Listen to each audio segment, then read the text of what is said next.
Hello， 欢迎来到勾勾公好吧，我是怡姐。我是明华。哎，怡姐哦，我今天好累哦，肩膀酸痛哎，好想去按摩，去做背颈。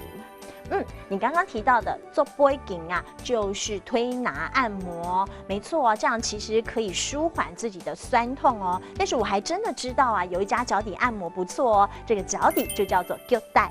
脚带就是脚底，那除了脚底按摩很舒服之外呢，很多人也喜欢用刮痧，也就是刮痧来舒缓身体不舒服。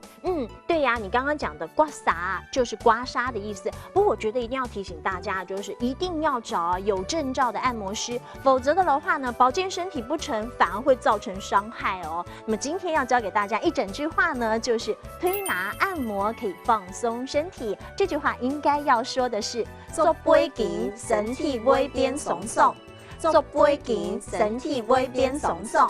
今天勾勾公好吧就告诉你，如果酸痛的话，应该要怎么样放松身体。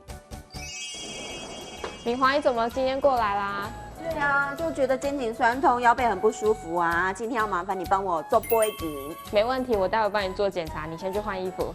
好，谢谢。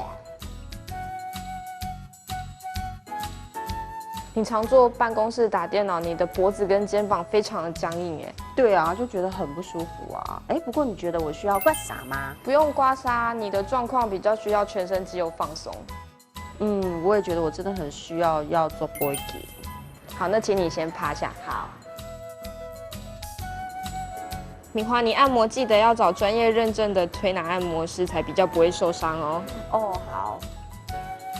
那你下次来可以做脚带按摩，会有不一样的效果。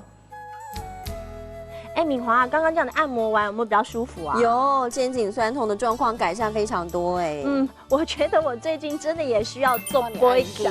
对，做背颈就是按摩推拿。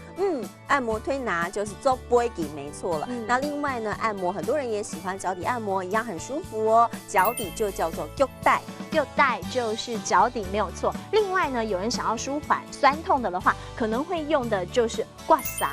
刮痧就是刮痧了。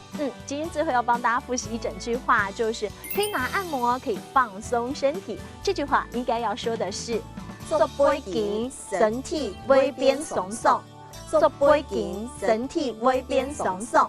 今天勾勾公好吧就告诉你，有时候可以做背颈，让自己放松哦。我们下次见，拜拜，拜拜。